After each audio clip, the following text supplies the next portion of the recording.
Sziasztok!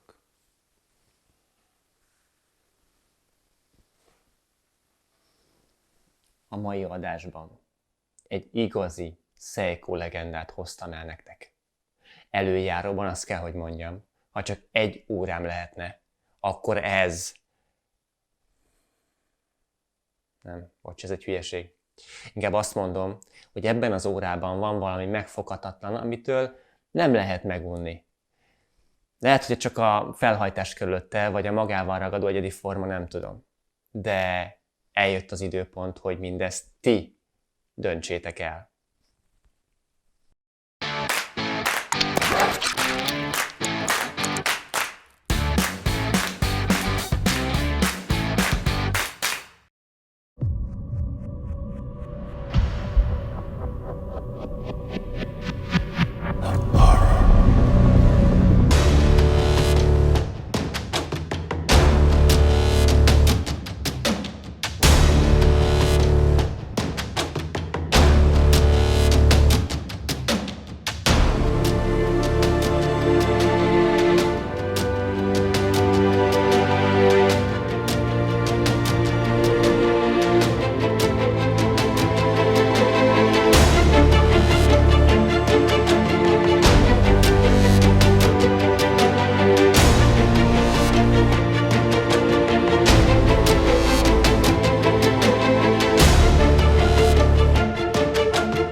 Ütős volt, nem? Na de vágjunk is bele. A Seiko történelméről már meséltem nektek egy korábbi videóban. Ha netán lemaradtál volna róla, akkor a linket megtalálod a videó alatti leírásban.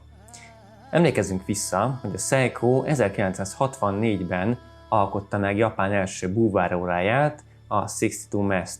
Miközben a svájci óraipar már több mint 10 éve gyártott ugye búvárórákat. A 62 Mast nagy sikerét követve 1968-ban bemutatták a 6105-öst. Az első kiadást 1977-ig gyártotta a cég. A 44 mm-es tok mára már ikonikussá vált aszimmetrikus formával látta meg a napvilágot, ahol a 4 óránál elhelyezett koronát két oldalról körülöleli a tok egy része. Ez a formavilág egyébként hatással volt a többi jövőbeni modellre is, mint például a 6303-asra, vagy Teknős, vagy Turtle, ahogy a rajongók hívják, vagy akár az ikonikus SKX 007-esre. A Seiko párna formájú tok dizájnnal új trendet teremtett, és több svájci gyártó is elkezdte hasonló formavilág alkalmazását az óráinál. Ez nem is csoda egyébként, mert hogy a koncepció egyszerre volt hasznos és egyszerű.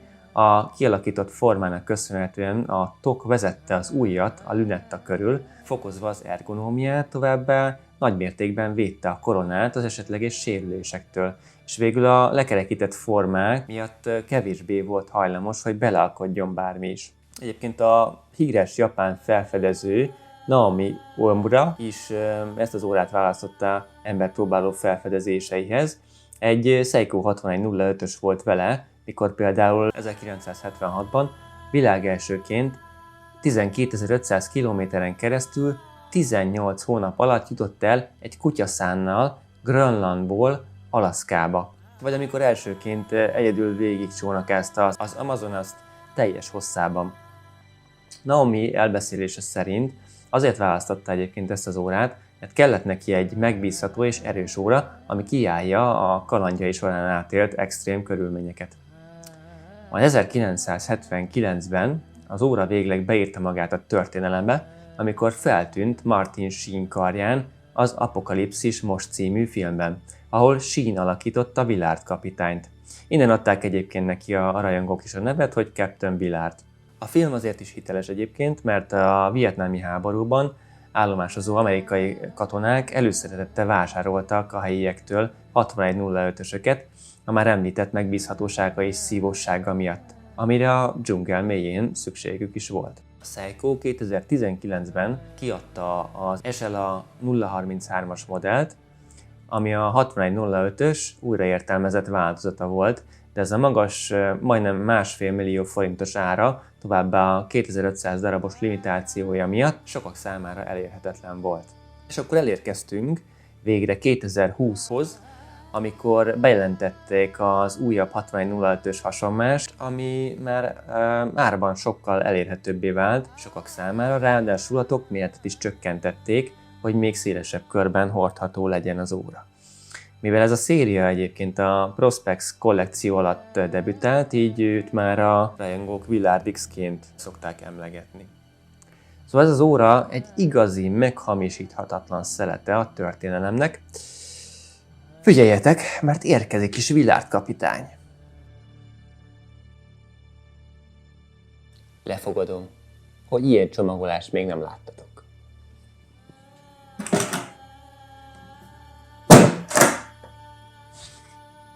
Ugye? Ez egy vintage jellegű katonai láda, brutális acélcsattal, és jó nehezen is nyílik. És mit is rejtene, mint magát az órát? Egy papírdobozban. Mi meglepő. De természetesen nem abban a fém katonai ládában kapjátok meg az órát, hanem ebben a kemény karton dobozban, Seiko felirattal, ami rejt egy másik dobozt. Nagyon gusztusosan nyílik egyébként az egész, és ki tudjátok venni a másik ilyen kicsit tört fehér színű dobozt. Alapvetően a külső dobozban van egy garanciális leírás, egy garanciakártyával, és van egy ilyen kicsit vastagabb használati utasítás, ami az óra szerkezetére vonatkozik. És hát igen, angol és japán nyelven van összesen. És ugye itt van maga az a doboz, ami rejti az órát. Nyissuk is ki, ne csigázzuk magunkat, és hát basszus, brutális. Nézzétek! Vegyük is ki. És puha párnácska. És itt van maga az óra.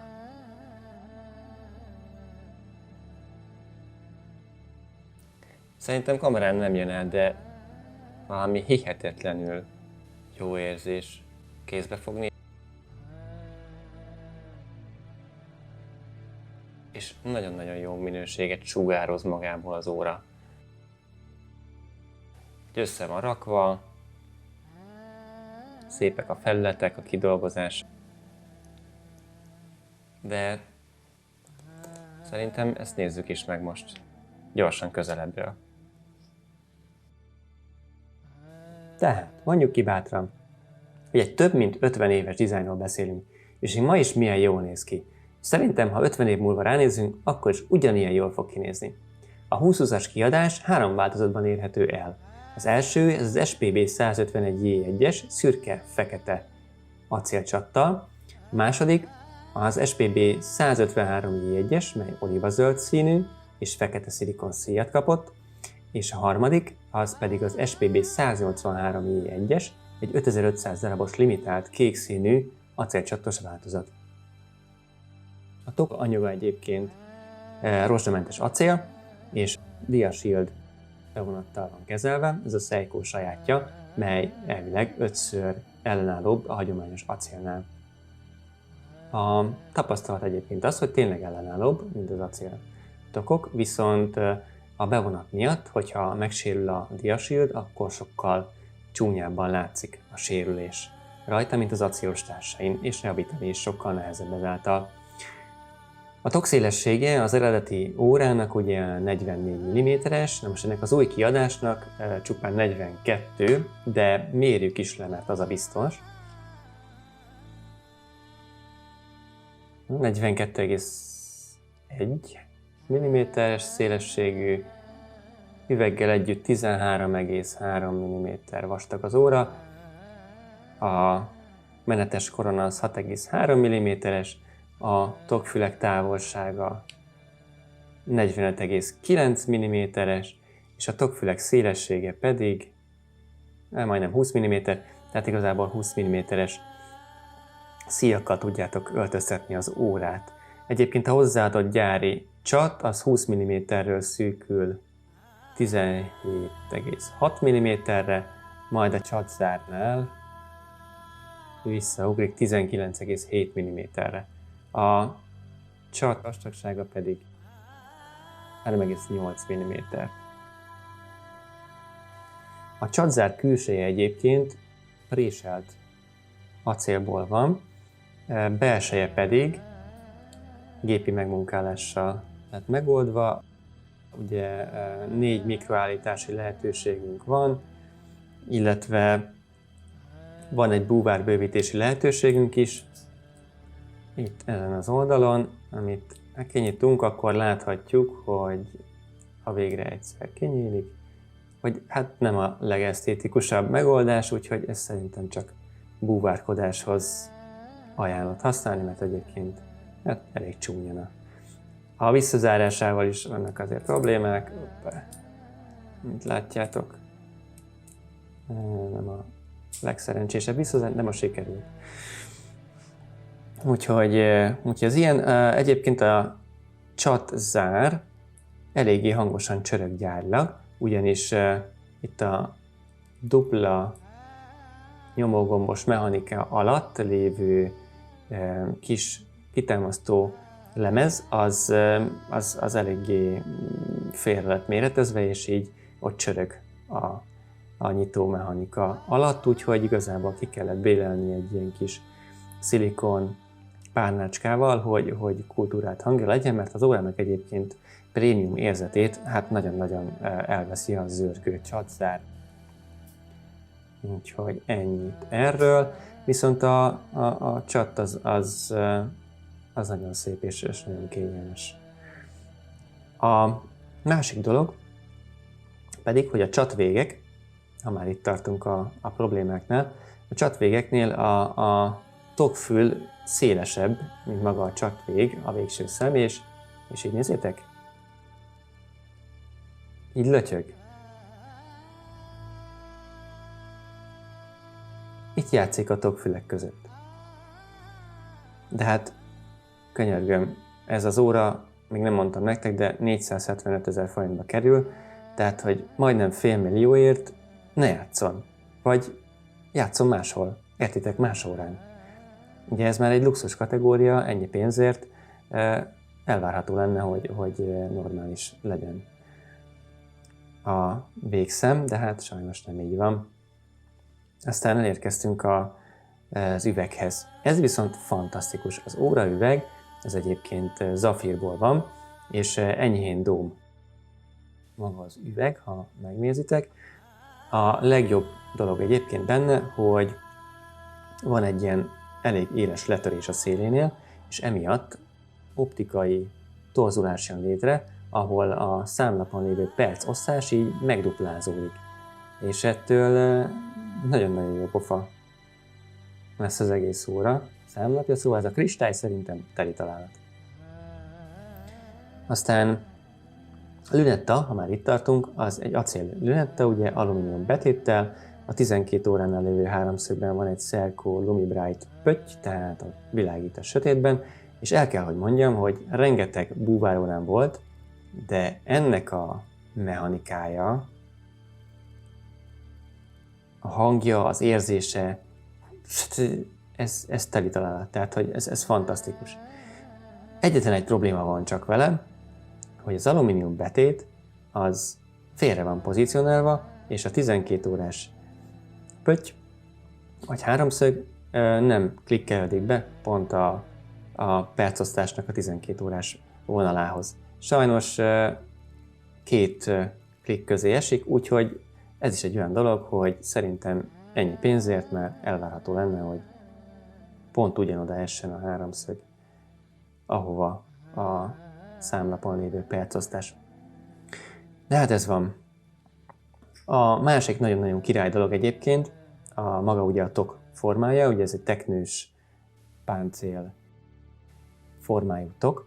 Itt a koronánál kiszélesedik aszimmetrikusan, és ennek ugye az a funkciója, hogy vezeti az ujjakat, amellett, hogy a koronát is védi. Itt, ahogy tekered az órát, felhúzásnál például, így tök jól megvezeti az ujjat.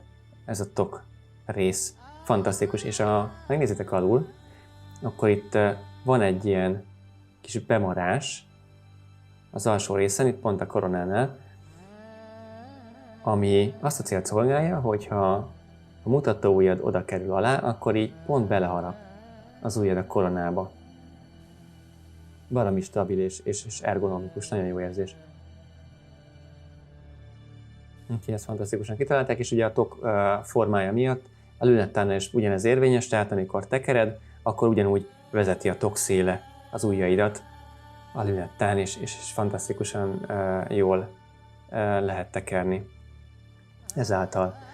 Menjünk beljebb. A számlapja az egy matt, szürke számlap, egyébként fantasztikusan gyönyörű. Most kérdezzétek, hogy hát, ez mi gyönyörű ebbe a szürke számlapba, hát matt szürke színű. Igen, de hát ez Seiko szürke. Na jó, de a viccet félretéve egyébként, szóval az benne a jó pofa, hogy ha kimész mondjuk a szabad ég alá, akkor ahogy visszatükröződik az égbolt, akkor egy icipicit ilyen kékes színt kap. Ha bemész mondjuk egy ilyen árnyékosabb helyre, akkor meg egészen fekete lesz a számlap, illetve ebben a megvilágításban pedig ilyen grafit szürke. És mivel ilyen matt az egész, ezért baromi jól áll neki, hogy az indexek rakottak, és a rakott indexeknek a szélei pedig elég vastagon polírozottak. És ettől ugye mivel matt a számlap, olyan szépen, gyönyörűen megcsillannak rajta az indexek polírozott szélei, hogy valami félelmetesen jó minőséget sugároz ezáltal az óra. A számlapon egyébként nem sok felirat látható, ami látható az is nyomtatott. Van egy Seiko feliratunk 12 óránál, illetve van egy Prospex logónk, automatik felirat, ami az óra szerkezetére utal, és egy Divers 200 méter, ami azt jelenti, hogy ez egy 200 méterig vízálló búváróra, amely izzó tanúsítvánnyal is rendelkezik. A mutatók egyébként, a perc és az óramutató az egy ilyen kardélmintás, míg a másodperc mutató egy ilyen stoplámpa stílusú dizájnt kapott. Ugye van benne egy ilyen kis pici piros pötty, meg egy Lumibrite festés, és hát ennek a piros pöttynek nem csak esztétikai szerepe van egyébként, hanem funkcióját tekintve segít egyből megtalálni a másodperc mutatót a monokróm számlapon. Úgyhogy minden mutató egyébként Lumibrite festést kapott, tehát világítanak a sötétben, csak úgy, mint az összes index, teli nyomták őket Lumibrite festékkel, úgyhogy azok is brutálisan világítanak a sötétben. Aztán a szerkezet, ugye amiről még nem beszéltem, ez egy 6R35-ös automata húzós, másodperc stoppos és dátumkijelzős szerkezet, amely lapulatok mélyén. Ez a 6R15-ösnek a továbbfejlesztett változata, ami már 70 óra járástartalékot tud tárolni magában, és hát baromi jól megoldották egyébként a dátumkijelzést, ugyanis ha megnézitek, akkor próbálták szimmetrikusra venni az egészet, úgyhogy igazából a 9 óránál lévő index az nagyjából ugyanolyan méretű, mint a 3 óránál lévő dátumkijelzés, tehát hogyha ránézel, akkor esztétikailag nem borul az egész, hanem körülbelül ugyanolyan, mint hogyha ott is egy index lenne 3 óránál, csak helyette egy dátumkijelzést kapunk, ami egy tök jó feature. Én még egyébként szerintem elbírtam volna viselni egy keretet is, az eredeti órán ugye keretes a dátumkijelzés, de alapvetően így sem rossz, de nekem még egy ilyen ezüst keret az hiányzik róla. Aztán mi van még itt nekünk? Hát igen, a megmunkálás egyébként nagyon minőségi. Itt az oldala a toknak egyébként szerintem zaracu polírozást kapott, de lehet, hogy tévedek, akkor javítsatok ki a kommentekben. Az biztos, hogy tökéletes, tehát hogy fantasztikusan gyönyörűen van felpolírozva az óra, és hát ugye a szálcsiszort részek is nagyon-nagyon szépek. Az egyenes szálcsiszort részek vannak ugye a csaton, és a tokon pedig egy ilyen körkörös csiszolás látható. Úgyhogy nagyon-nagyon jól áll neki, és nagyon igényes, tényleg Seikótól várhatóan nagyon-nagyon szépen van kidolgozva az óra. Hát ami ugye a probléma, az tényleg az a félrepozícionált lünetta, ez a lötyögő csatszem, illetve az, hogy hát a csatszár az nagyon-nagyon csörgött, úgyhogy az tényleg muszáj módosítani, hogy kultúrát legyen az óra. Meg hát nekem mondjuk még az alumínium betét, ami mondjuk egy kicsit fáj. Értem én, hogy így vintage jellegű, meg hogy a kopik az alumínium betét, akkor tök jól ilyen vintage-es kopással lesz majd így megáldva, de hogy alapvetően szerintem egy ilyen csiszolt acél simán illett volna még hozzá, egy PVD bevonattal mondjuk, ha nem is kerámiáról beszélünk, de nekem azért kellett volna, ezért az árért egy legalább acél betét a lünettára. Hát mindegy, ízlések és pofonok. Úgyhogy egyébként viseletre nagyon-nagyon jó az óra, kényelmes, és hát tényleg fantasztikus érzés, tehát az a prémium hatás, az a luxus hatás, az szerintem tökre átjön, még ennek ellenére is, hogy így vannak ezek a minőségbeli problémák.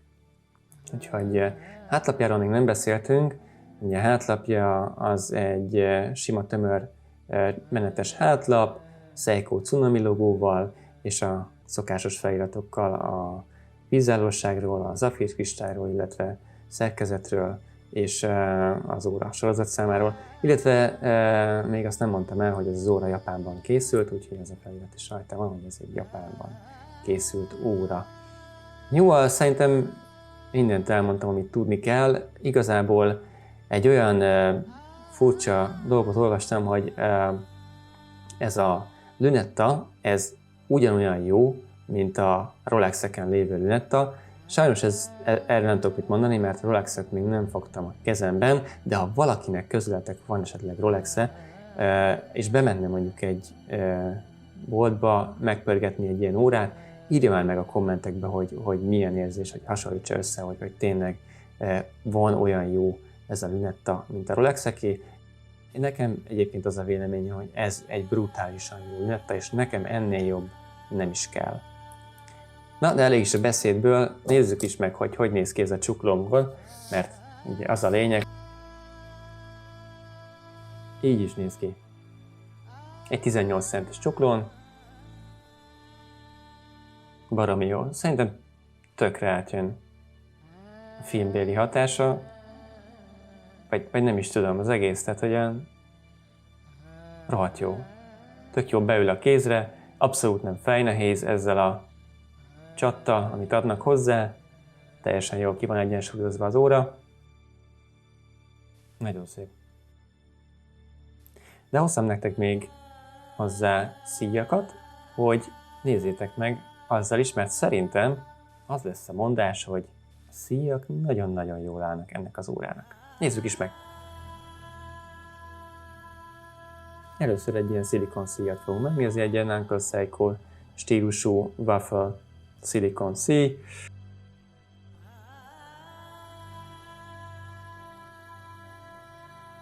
De ezzel irdatlan király. Szerintem egyébként ennyi pénzért a Seiko simán adhatott volna hozzá egy ilyen szilikon szíjat ajándékba,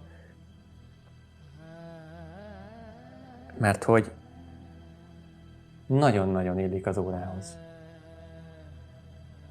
Mit gondoltok? Baromi kényelmes ez a forma. Jó, és akkor nézzük még meg egy bőrszíjat is, ha már itt tartunk.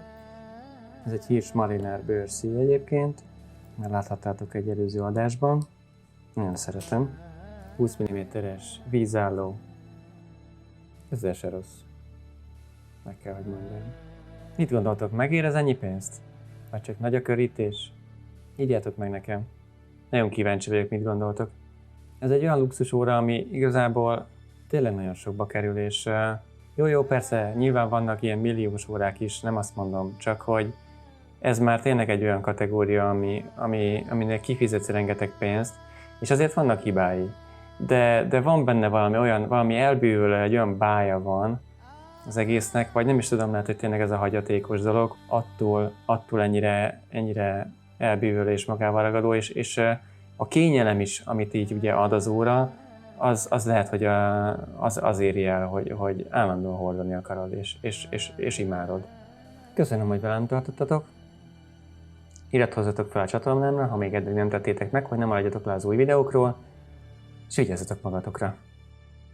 Jól hallottam? Valaki megkérdezte, hogy milyen óra volt a csuklómon a videó elején? Igen. Ez egy Casio G-Shock. Dia 2110-es, ha jól emlékszem. De majd erről is beszélek egy másik videóban. Sziasztok!